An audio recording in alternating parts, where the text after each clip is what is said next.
Welcome to this explainer. Today, we're taking a seriously fascinating journey to decode the thyroid. We're going to travel all the way from the microscopic biology of this little butterfly-shaped gland to the systemic hormonal loops that run your body, and finally, we'll even explore the energetic concepts of the throat chakra from yogic traditions.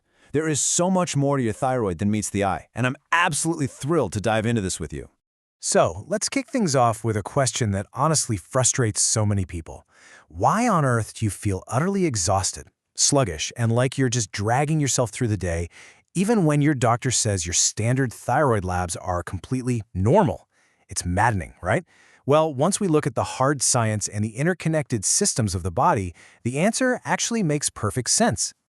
To map all this out, we're going to zoom out through 5 key layers. First, the thyroid hormone factory, then the three-legged stool. We'll look at stress and the brake pedal, immunity under chronic stress, and finally, wrap up with the throat chakra connection.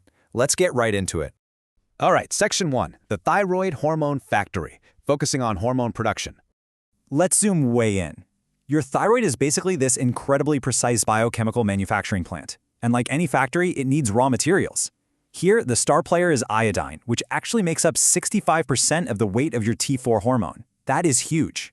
In step 1, your thyroid pulls in iodine from the blood using something called the NIS symporter.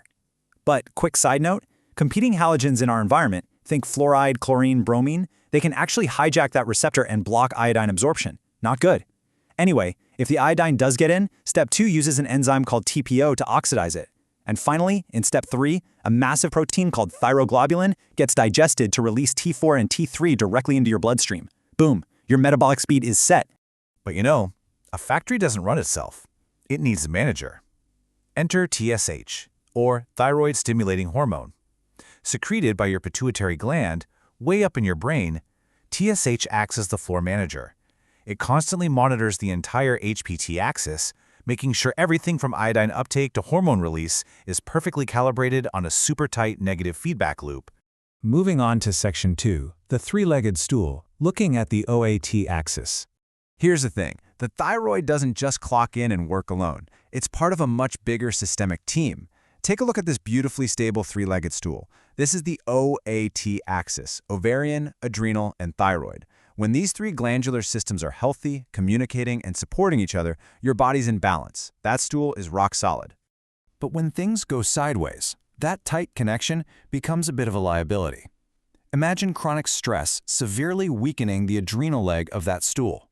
What happens? The whole thing collapses. The faltering adrenals literally pull the thyroid and the ovaries right down with them. This is exactly why treating just the thyroid without looking at the adrenals or ovaries often totally misses the root cause. It is a whole system game. Which brings us to Section 3, stress and the brake pedal, diving into the impact of cortisol. Let's look at exactly how that systemic collapse physically happens.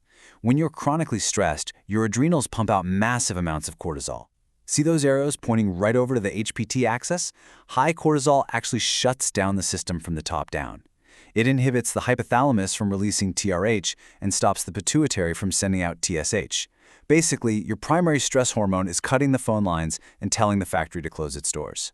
And honestly, the sabotage gets even worse.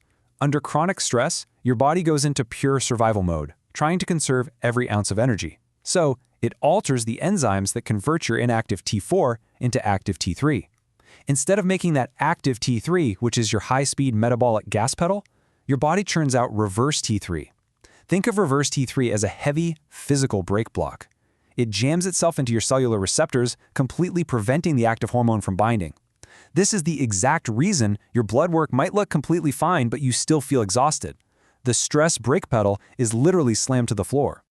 Now for Section 4, immunity under chronic stress and autoimmune risks. This chronic stress response doesn't just hit the brakes on your metabolism, it actively turns your body's defenses against the thyroid itself. Prolonged cortisol exposure throws your immune system's delicate TREG and Th17 cell balance totally out of whack. It drops your protective regulatory cells and spikes the ones that drive inflammation, elevating cytokines like IL-6 and TNF-alpha.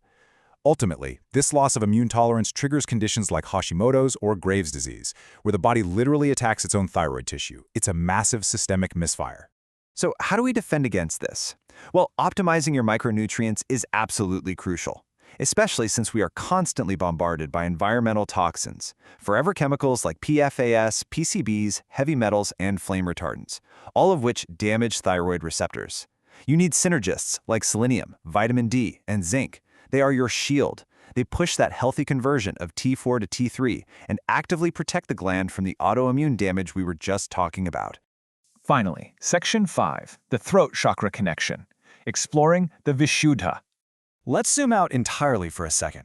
In yoga psychology and esoteric traditions, the physical thyroid maps directly to the Vishuddha, or the throat chakra, the energetic center of communication and self-expression. Interestingly, the literature notes that thyroid dysfunction frequently shows up in people who habitually struggle to say no, who compromise without being valued, and who sacrifice their own happiness for others. They literally suffer in silence. So, from this perspective, the physical disease is actually the manifestation of a blocked, silenced voice. I just love how this table brings it all together. The hard clinical science perfectly mirrors the energetic concepts. Look at this. Physical fatigue and sluggish metabolism from block T3 directly correlates to what holistic practitioners call T3 caretaker silence, depleting your energy for everyone else. Central hypothyroidism, where the brain stops signaling the thyroid, perfectly mirrors suppressed self-expression. And those immune flare-ups like Hashimoto's? They parallel internalized anger and unhealthy outbursts. It's like the physical biology and the energetic chakra are speaking the exact same language. As we wrap up this explainer, I want to leave you with something to really think about. When you feel that deep, unexplainable exhaustion, are your cells just lacking iodine, or is your voice lacking truth?